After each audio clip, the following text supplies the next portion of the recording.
Hello, this is Scott Montgomery of the Small Town Mercer, and I'm going to start my taxation video. This is part 3, so stay tuned. One company being called out here. This is hitting on major events coming to Atlanta and our film industry as well, right? That's right. From Hollywood to sports to major corporations, we are tracking a lot of online pushback when it comes to this new law. Movie director James Mangold is just one of those that is tweeting that he will not be directing films in Georgia because of the new law. Now, looking to the sports industry, some more updates. As you mentioned, the executive director for Major League Baseball's Player Association told the Boston Globe some players want to move July's All-Star game from Cobb County because they feel the law suppresses minority voters. And the National Black Justice Coalition is calling on professional golfers to refuse to play in the Masters in Augusta in April unless the law is repealed. We're also seeing major corporations here in Georgia under increasing pressure to speak out against the new law. If you're online over the course of the weekend since this bill's signing, you may have seen calls to boycott Delta, calls to boycott Coca-Cola. That has been an active conversation. Other businesses called out to speak up. It's not just Delta and Coca-Cola, but we did pull those two companies' statements that they issued upon the signing of the law. Coca-Cola saying in part that they believe voting is a foundational right in America and access should be broad-based and inclusive. They can say that they're continuing to identify opportunities for engagement and strive for improvements aimed at promoting and protecting the right to vote in Georgia and elsewhere. Delta saying in part that they believe that full and equal access to voting is a fundamental right for all citizens. I'm going to tweet these statements out, but we have also reached out to these companies amidst these calls for boycott to see if they have any updates in regards to that. But we should also note that some activists are against the idea of boycotts. Dr. Bernice King, one of those that is tweeting that this would hurt the very voters that these boycotts are aiming to help. And more at 6, we've got some breakdowns from political analysts about whether there could be an impact when it comes to these calls for boycott. Today, we are going to be talking about Joe Biden and his proposed tax cuts if he gets elected into office, what those look like, not only from an economic standpoint, but from an actual legislation standpoint, what that means for you as a taxpayer, what that means for you from an income standpoint. So one of the main points that Joe Biden wants to kind of use to really overhaul the tax planning for accountants, that would be us, but is moving the top bracket up to 39.6%. So if you make over $400,000, he's going to move that tax bracket up a little bit. Not sure what that really means other than you're going to be paying more tax, but there's some things, for lack of a better term, that are going to offset the increase in the top bracket. Now, another thing he also is going to do, he's also going to subject the amount over 400K that's you make in income to Social Security tax. So currently, only $137,000 roughly is subject to Social Security tax on your wages. The amounts over, he's proposing that the amounts over 400,000 would now be subject to the 6.2 Social Security tax. Okay, so that's a pretty substantial change. That could have some major implications for incomes that are over that threshold. Hello, this is Scott Montgomery. Welcome to the Small Town Mercer. This will be part 3 on taxation, and I'm going to throw in a couple of other topical topics. How's that for today, so that I can sort of wrap this all up and show you kind of how cryptocurrency is going to change everything. All right, so remember, this is going to be part 3. This is the taxation, right? And I started this with talking about supply chains a few days ago, and how supply chains are going to be changed because now you're going to be financing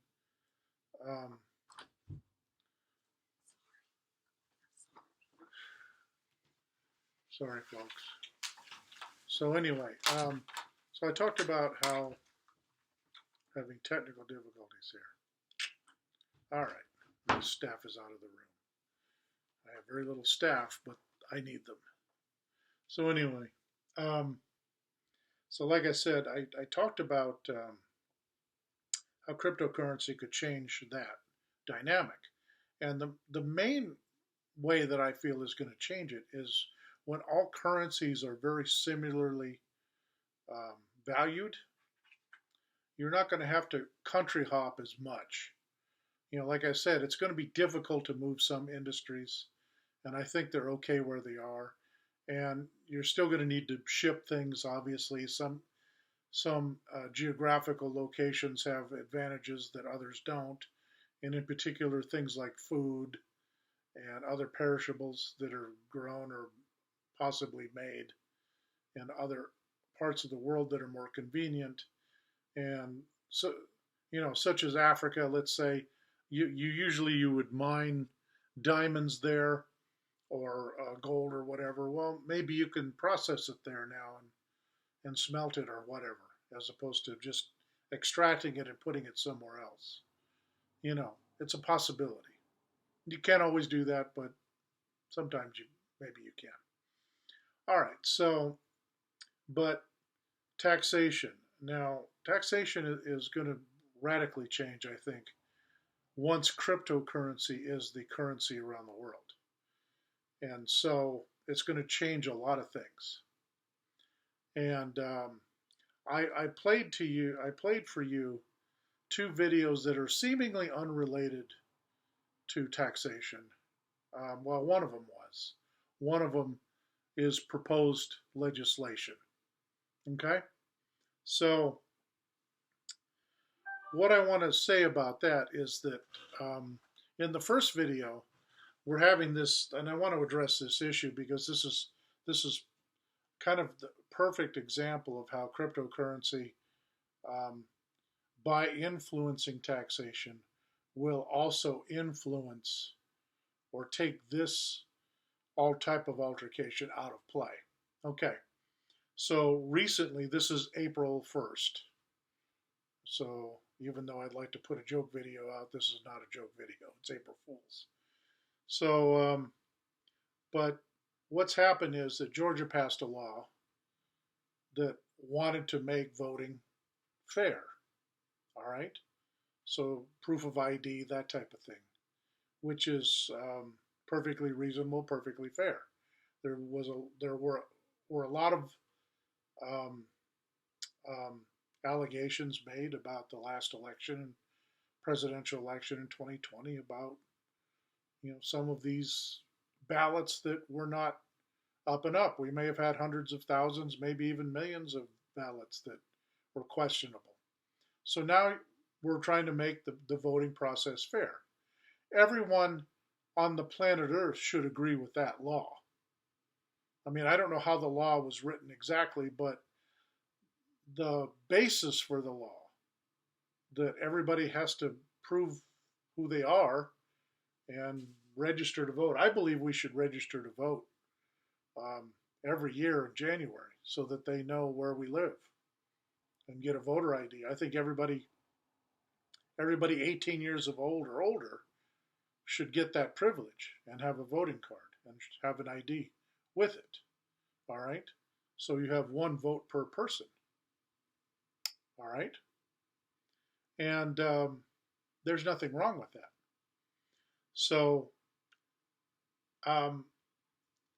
what's happening is they're starting to boycott companies. Well, this is where it comes into the taxation realm. Okay?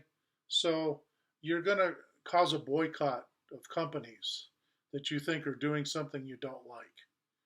In other words, making voting fair is something that some of these political action groups don't like. So they want to start this boycott and try to make it so that we can fix elections, I guess, in the future and make it illegal and unfair. That's the only real reason that you would want to go against that law, but a lot of corporations are doing it. They want to have other organizations boycott, so forth and so on. All right? So, how, what would happen if, let's say, the boycott came through and all these companies lost money. Um, would that not affect their tax revenue? Would that not affect their employment of the hundreds of thousands of people who work there for an issue that really is not an issue? So, yeah, it would. So, taxation in that regard um, is basically government, and this is the fiat system. Let me backtrack and start. Okay, so in the fiat system, right, government taxation, and then you have these entities that really are what they're organizations, probably nonprofit organizations, so they can raise a lot of money and sort of put political pressure on people to go the way they want to go. So these entities um, use boycotting.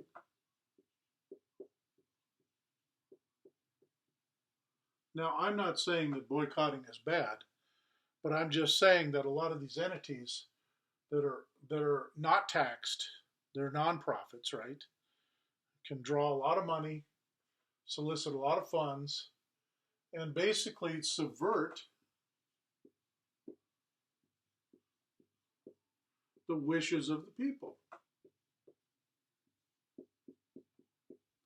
All right? And we saw in that second video, and I'll get to the second video in a moment here. But this is what's going on here. So government imposes taxation. Okay, they can impose penalties if they think a company is breaking the rules. Well, when you have one political party or the other political party running things, they're going to run things based on their philosophy. So they're going to make rules that may or may not be fair. And as a result, they can come up with tax laws that can hurt companies like that, all for a legitimate or an illegitimate reason. Or entities can draw up a lot of money and can put forth an agenda that isn't a real agenda. Um, I happen to be on listening to a radio program today, and I think it was Glenn Beck, and he was saying that there's this cancel culture coming about, and of course he's been talking about that a lot, I think, over the last several months. But in particular today, he was talking about the fact that on the internet they are coming up with laws that, well, we don't have to be fair. We have to be fair according to our ideology of fair. And therefore, if you don't go along, then we can go against you and prevent you from working and earning an income. Well, this is the fiat system, right? The government controls the money. These multi-million-dollar entities can force large corporations or medium-sized corporations into complying with essentially, heck, a lot of them. I'm just going to say they're sort of pseudo Nazis, and so if you could blackmail people into following your illicit agenda and not allowing people to make a living, that becomes very dangerous. And so when you want to subvert the wishes of the people, that gets it to be a little dicey. Now, here's the other thing. The second video I showed talked about, this was a video that went back a little ways, showed that what Joe Biden may want to do. And so he announced the other day that he does want to do that. And so he wants to tax people higher, right? That make more than 400,000, and also the Social Security tax more as well. He wants that to go up for these people as well. Well, doesn't it always strike you as odd that the people who make a lot of money propose these legislations, right? And you're like, well, yeah, because see, they know taxes are important, and they realize that the rich have been getting away with things for way too long, and they're going to, you know, these are honest people that are trying to fix the system and cure all the corrupt, the opposition party who disagrees with that. And, they're all greedy and we're all trying to help everyone and cure poverty and all that. And they're standing in our way and we're so magnanimous, right? So that's the spiel that the news agencies have been putting out. All right, here's the reality. How many people make $400,000 or more? Let's just say several. Let's say 5% of the country does that. Let's say 1%. Let's say 10%. It doesn't really matter because I'm going to tell you that let's say 5% of the country makes this amount or more. How many of those people make that as income? And you're like, what? How many make this as income? 20% of the 5%? What do you mean by that? Are you saying the rest inherit that every year? I'm saying no, no, no. Most rich people who make more than $400,000 a year, 400,000 or more, and I'm going to say it's 80%. It's probably, I think the last time I looked it was 71%, but that was a few years ago. That was probably 2015. I'm going to say probably now it's close to 80. And the reason I say that is because there are more investment opportunities today than there were 5 or 6 years ago or 7 years ago. And that's because a lot of new investments have come up since the financial crisis. So if you go back to 2012, 2013, you're going to see a lot of newer type of investments coming up. Not just cryptocurrency, but especially in the real estate world. Or even in, there are these things called e-REITs now. So I may do a video on that, but I probably couldn't do it justice. That's not my expertise. My expertise is ideas that revolve around cryptocurrency. So, so what do I mean by income? Let me get back to my lecture here. Well, most people that are rich hold assets. Okay, so let me explain to you. And this is in the fiat world. Okay, most people that are rich. Hey, let me use green ink for this example. I hope you can see it. Okay, so here's the rich, right? The rich. Okay? And they make $400,000 a year or more. And this is about 80% of them. 80% of these people don't work, do they? So 20% work for that money. And I'm being generous with the number. 80% invest to make that money. And that's a big deal. So they invest to make that money. Well, isn't that working? No, it's not. And the reason it's not is because they don't use it an income. They buy assets. These guys acquire currency. If you acquire currency, you are subjected to the tax. So you're talking about 20% of the 5%, and how much is that really? And they probably make about maybe between 400,000 and 750,000. Very few of them make $1 million. Maybe some of them do, but you're talking less than 1% of the population. that's in that category that actually make that as an earnings, that actually acquires it by a paycheck and will pay the tax on that. So how much is that really? You're talking about maybe 1 to 3 million people, maybe 5 million people in the whole country out of 350 million, let's say 340 million.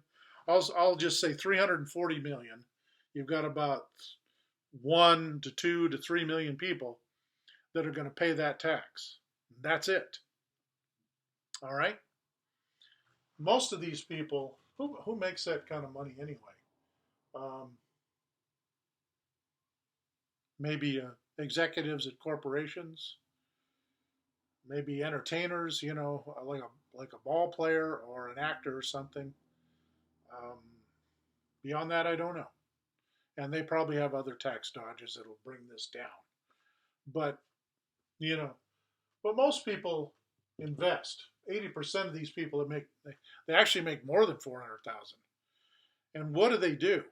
They acquire assets.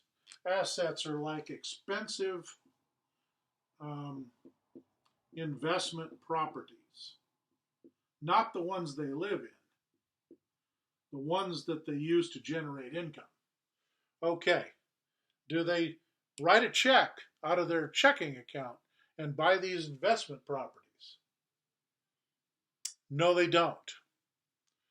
Also, they invest in things like Bitcoin, don't they? Do they whip out a check? Well, if they're a corporation, they might, but I don't know if they necessarily do this to buy their initial Bitcoin, but their subsequent Bitcoin purchases this way. What am I talking about? I'm talking about they borrow the money. They borrow it off their assets. Okay? Let's think about the most typical case that you would do this in. You owe money. Oh my God, I owe money. Let's say I owe the IRS. Oh my God, all of a sudden I made a mistake on my taxes and I owe the IRS $10,000. And I go look at my checking account and I'm probably around the 50 percentile, the lower 40 percentile of people in this country, and I probably have $2,000 in my bank account, and that's it. But what do I own? I own an asset. Generally, what is my asset? My asset is a house, right? And I've paid off, $100,000 of that house. It cost $300,000 when we bought it. It's a 3-bedroom, 2-bathroom house in Yawnsville, Midwestern state, United States of America. That's where it's located. All right. And now it's worth $375,000, according to Red Zillow, Utopia Fin, whatever, right? Realtor dot hallelujah. All right. According to all those sources, it's worth $375,000, and I've paid off 100 of it, or I am the person we're talking about. Let's say I'm not, but let's say that came up, and we'll call him Joe Q. Public. How's that? So Joe Q and his wife Susie Q. They have this bill. They have $2,000 in the bank, and they owe $10,000, and it's payable next month. And there's a number of things they can do, but they decide they're just going to pay it. So they go to their little bank, whoever holds the mortgage or wherever they can get a mortgage, and they call up and they say, we need to borrow $10,000, and then they say, well, why don't you borrow 12 and put the extra $2,000 in the bank and pay off whatever. Oh, that's a good idea. Let's make it 15. So they borrow the 15 grand off of their house, and now they have what's called a second mortgage, right? Well, that's what the rich do. The rich have an asset, right? They have a portfolio of investments. And a lot of people own real estate. A lot of people own stocks. A lot of people own Bitcoin. And guess what? You can borrow off of all of them. How much taxes do you pay? How about zero?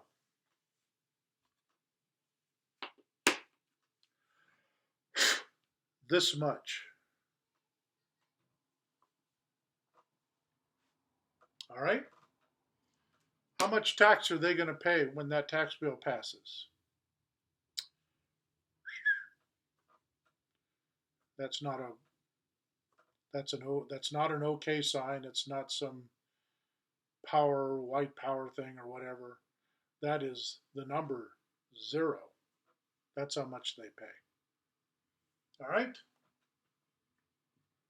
They're not going to pay any taxes on that. Every one of those Congress people that are passing this law and arguing about it know that, and they themselves, who make more than 400,000, given all their investments and what have you, or most of them do, virtually all of them do. I shouldn't say all of them, but virtually all of them. I don't know, maybe 2% of your Congress people and senators don't make that much, but believe me, the rest of them do through other means, not their salary, but through other means. And those investments they're not taxed on. And they know that. That's why they passed that law, because it's symbolism, right? Just like this voting thing is symbolism. This is they're not going to really care if they're going to change the law in Georgia. They hope to, but I doubt they will. They're trying to raise money. And they're trying to get the money funneled into their organizations, like the whatever, the fake voting rights people or the Black Lives Matter people or whatever. They get out there and protest because it hurts them. So that's why I like cryptocurrency, because cryptocurrency cuts through all the crap, right? Remember, I said taxation is going to change under crypto. It's going to change because you don't need the federal government to generate the money. They can't generate. So Fed generation is gone. It's out of there. All right. Let me switch to the black pen. Okay, so taxation is going to change. And as a result of that, foreign trade is going to change. And that's what led me to start this whole series of videos anyway. So foreign trade is going to change.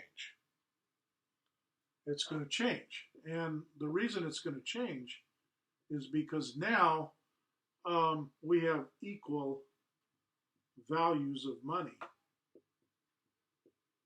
And my hope is that we also have equal taxation around the world. So, and here's what I mean by that. I think it's really going to catch on that citizens of each country are going to use the cryptocurrency, use the new currency that's going to come up. We're going to get rid of fiat currency, and we are going to loan our crypto to government. And therefore, government, instead of political parties, I believe political parties are going to go away. And they're going to give rise to issue by issue.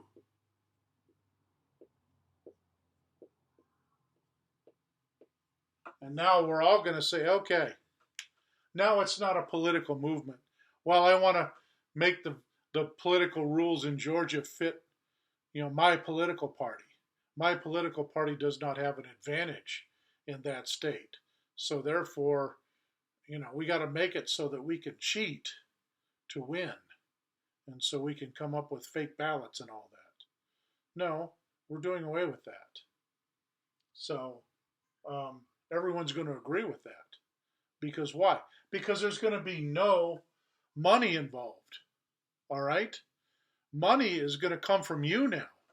You could give the money to these people, but not everybody else. Okay? You're going to give the money. So when you make exchanges, I'm going to get a product from India, and I live in North Carolina, let's say, or Canada. Um, it's just a general shipping deal now. It's not government getting getting their amount of money, unless unless the citizens of that country pass a law and agree with it that, oh, we need to protect our jobs, throw in a little tariff on there or whatever. Okay, fine. But you see how this is going to translate back and forth now. You're not getting rid of the shipping. You can move some of the jobs locally. So pretty much most everything stays the same. There will be some changes, maybe for the worse, some of them, but mostly for the better. But now you don't have the corruption anymore. So now those people that are living in some of these countries like Argentina can actually have solid money and use their business acumen to make money instead of having to have worthless Argentinian pesos that aren't worth anything. And so they're losing money. So this gets rid of that. And it gets rid of the politics because now the government and these elitist organizations that the government pumps money into can't run the country based on their beliefs and punish people who don't agree with them. And, that's another thing. The Facebooks and all that, right? And the Twitters. I almost called them twits, but Twitters. And all those others, they're going to go to the blockchain, right? So they can't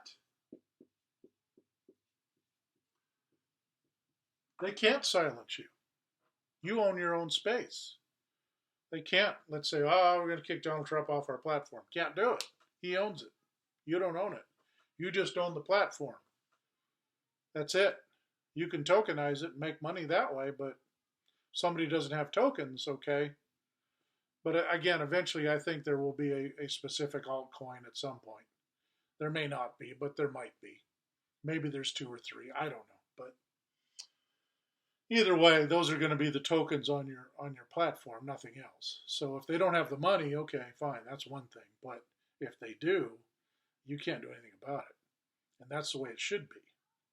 Now you can argue and complain about this person's beliefs and deal with things that way. You could still boycott, but boycott because they're actually doing something that isn't fair.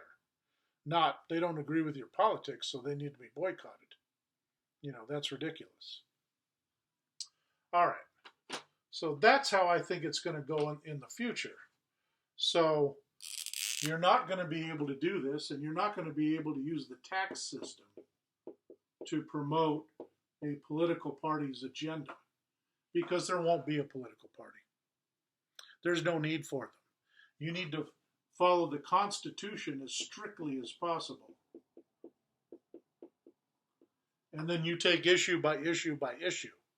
What if we had 100 senators up there that discussed the voting rights issue and there was no political parties?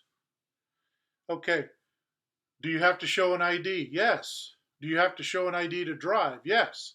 Can you get on an airplane and go to France from America? Get on a plane in New York City and go to France, and it's racist if they ask for your photo ID? No. Therefore, you have to show one. Okay? Everybody gets an ID for something. Bank account, you have to prove your ID. They just don't give you money. Walk into the bank, here's your money, whoever you are. No, when you have the cryptocurrency system, right, you are verified already. So when you use your crypto and you prove who you are, boom, that's it. There's nothing else they can do about it. And everybody's making the same money. Now, I'm going to come out with a video because obviously the richer countries have an advantage on this. They can buy more of the crypto. But honestly, where do people like to invest? They like to invest in emerging economies. So if you have sound laws and and are honest, your government is honest, and I think when you go to cryptocurrency, it will be. What's going to happen is you're not going to have these problems anymore because it would hurt their financial backing to be corrupt. And that's a good thing. And then their people can do business honestly. So now they're going to attract capital because they have a lack of it, and a lot of people who don't have a lot of capital can invest in these emerging countries, and they can develop themselves. This is what's happened to China. It's happening in Vietnam right now. India is a classic example of that. So anyway, this video has run a little long. I will, in my next videos that are going to be early next week, I will shave, I promise. And I'm going to come out with two videos, I think, on Monday. And they're shorter. They're probably 8-10 minutes. So, and they're totally unrelated topics. So thank you for putting up with this long video. And I came up with a lot of information because it's part 3. And I wanted to put the whole tax issue into one understandable ball. So this is the philosophy of it. You're putting power, hit the button just too soon. So you're putting power with the people now, not with corrupt governments. So thank you for watching. This is Scott Montgomery of the Small Town Mercer, and I will see you in my next video. Blessings, and have a good rest of the week.